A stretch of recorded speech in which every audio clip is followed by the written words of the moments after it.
Vote গ্রহণের যে আনুষ্ঠানিকতা ছিল বেলা দুটার পর থেকে কিন্তু সংসদের যেই কার্যক্রম ভোট গ্রহণে সেটি শুরু হয়েছে। আপনারা দেখতে পাচ্ছেন যে সংসদ সদস্যরা যে সংসদ কক্ষে, যেখানে আসলে সংসদের মূল অধিবেশন হয়, সেই অধিবেশন কক্ষেই কিন্তু তাদের যেই নির্ধারিত বসার আসন, সেই বসার আসনে তাদের কাছে ব্যালট পেপার পৌঁছে গিয়েছে এবং সেই ব্যালট পেপারে যেই দুজন প্রার্থী আজকে প্রতিদ্বন্দ্বিতা করছেন রাষ্ট্রপতি পদে, সেই দুজন প্রার্থীর নাম থাকবে।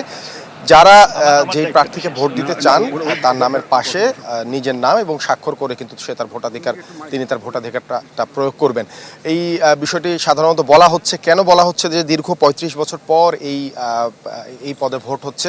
রাষ্ট্রপতি কিন্তু নির্ধারিত সময় পরপরই কিন্তু রাষ্ট্রপতি নির্বাচন হয়ে থাকে, রাষ্ট্রপতির পরিবর্তন হয়ে থাকে। সাধারণত আমরা দেখে এসেছি যে সরকার দলীয় সদস্যরা, অর্থাৎ সংসদে যাদের সংখ্যাগরিষ্ঠ আসন থাকে, তারা যাকে রাষ্ট্রপতি পদের জন্য মনোনয়ন দিয়ে থাকেন, সাধারণত বিনা প্রতিদ্বন্দ্বিতায় তিনি মনোনীত হয়ে থাকেন। এর ব্যত্যয় আমরা দেখেছিলাম 1991 সালে, যখন রাষ্ট্রপতি পদে সর্বশেষ ভোট হয়েছিল। এরপর কিন্তু গত ৩৫ বছরে কিন্তু কোনো ধরনের এই পদে ভোট হয়নি, সরাসরি আসলে ভোট ছাড়া বিনা প্রতিদ্বন্দ্বিতায় রাষ্ট্রপতি নির্বাচিত হয়েছেন।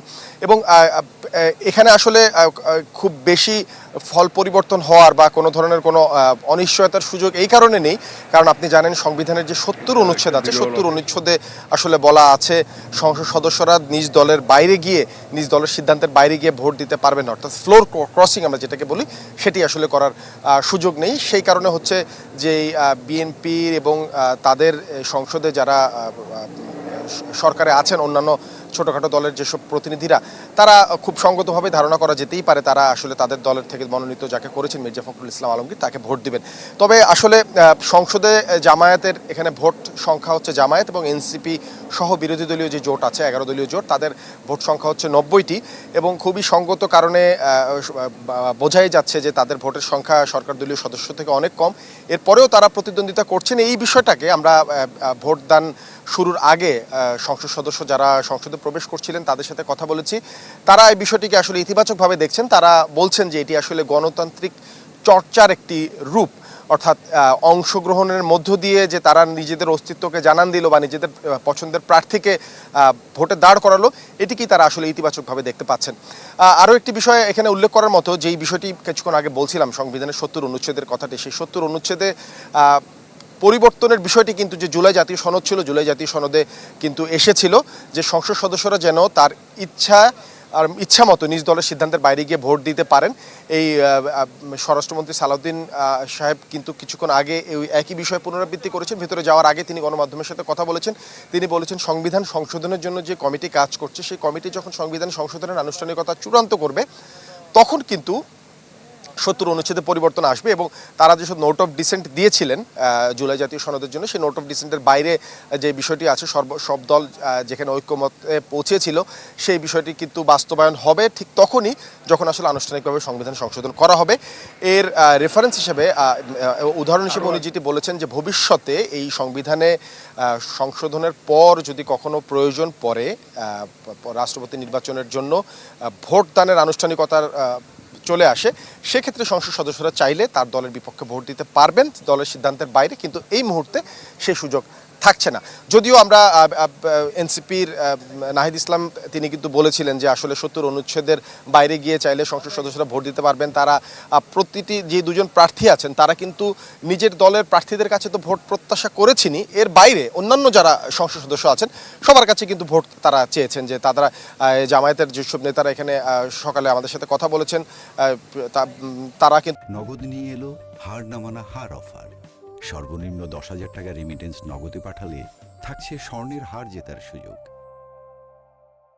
তো একই বিষয়টি বলেছেন, তারা প্রত্যাশা করছেন যে সরকার দলীয় কিছু ভোট তাদের দলের প্রার্থীর পক্ষে, অর্থাৎ তারা যাকে মনোনয়ন দিয়েছে বিরোধী জোট থেকে তাদের পক্ষে আসবে, এই বিষয়টা কিন্তু তারা প্রত্যাশা করেছেন।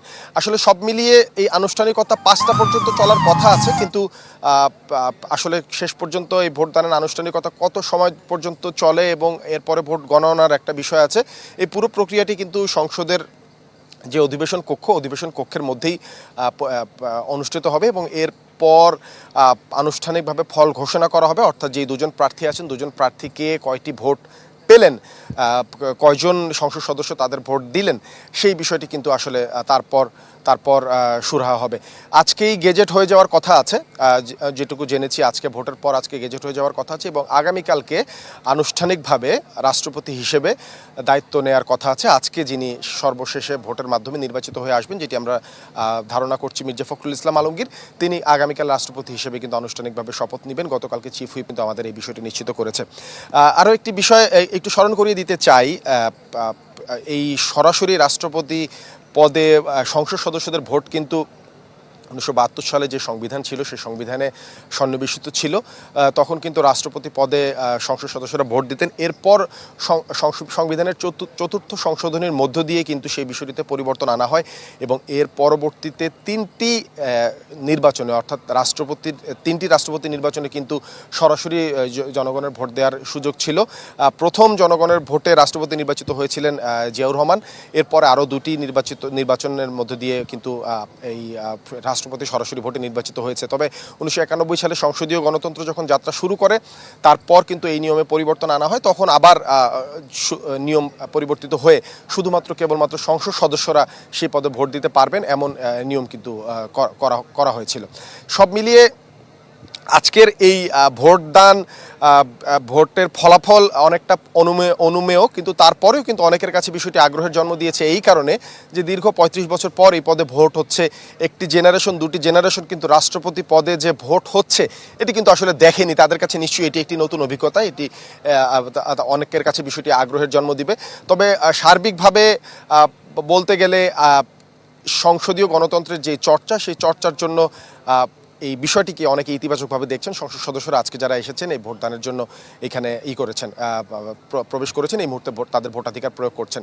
আপনি জানেন গত জুলাই মাসের 24 তারিখে সর্বশেষ যিনি রাষ্ট্রপতি হিসেবে দায়িত্ব পালন করেছিলেন শাহাবুদ্দিন সাহেব, তিনি দায়িত্ব ছেড়ে দেওয়ার পর অর্থাৎ পদত্যাগ করার পর এই রাষ্ট্রের সর্বোচ্চ যে পদ, সেই পদে একটি সাংবিধানিকভাবে দায়িত্ব অন্তর্বর্তী সময়ের জন্য অর্থাৎ অস্থায়ী সময়ের জন্য জাতীয় সংসদের যিনি স্পিকার আছেন সেই স্পিকার কিন্তু দায়িত্ব গ্রহণ করেছিলেন, এবং এই কয়েকদিন তিনি কিন্তু দায়িত্ব পালন করে গিয়েছিলেন, যে অস্থায়ী রাষ্ট্রপতি হিসেবে কিন্তু তিনি দায়িত্ব পালন করে গিয়েছিলেন, যাকে আজকে বঙ্গভবন থেকে আনুষ্ঠানিকভাবে গার্ড অফ অনারের মাধ্যমে তাকে বিদায় দেওয়া হয়েছে। অর্থাৎ যেহেতু আজকে নতুন রাষ্ট্রপতি বাংলাদেশ পাবে এবং আগামীকালকে যিনি শপথের মধ্যে দিয়ে দায়িত্ব গ্রহণ করবেন, সেহেতু কিন্তু অন্তর্বর্তীকালীন রাষ্ট্রপতি হিসেবে যিনি স্পিকার দায়িত্ব পালন করছিলেন তার কার্যকাল কিন্তু আজকেই শেষ হয়ে যাচ্ছে। সংবিধানে আসলে বলা আছে একজন রাষ্ট্রপতি পদত্যাগ করার পর পরবর্তী রাষ্ট্রপতি নির্বাচিত হওয়া পর্যন্ত সময়কালটা হচ্ছে 90 দিন, অর্থাৎ সর্বোচ্চ 90 দিনের মধ্যে এই আনুষ্ঠানিকতা সম্পন্ন করতে হবে।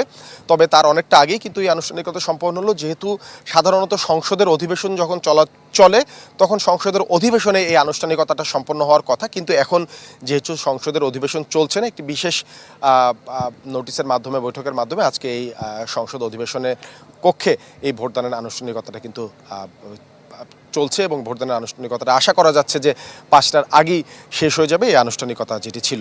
এর আগে আমরা দেখেছি আজকে সকালে বেলা 12টার সময় বিরোধী দলের এখানে একটি সংসদীয় দলের সভা ছিল, সেখানে আমরা দেখেছি জামায়াত, এনসিপি সহ 11 দলীয় জোটের যারা সংসদ সদস্য ছিলেন তারা কিন্তু সেখানে এসেছিলেন, সেখানে তারা বৈঠক করেছেন। আমরা এই ভোটদানের আনুষ্ঠানিকতা শেষ হওয়ার পর আমরা শুনেছি জামায়াত কিন্তু এখানে সংসদের মিডিয়া কক্ষের সামনে একটি ব্রিফিং করবেন, গণমাধ্যমের সাথে কথা বলবেন, তখন আসলে তাদের দলীয় অবস্থানটা এখানে হয়তো পরিষ্কার করবেন এমনটি আমরা ধারণা করছি।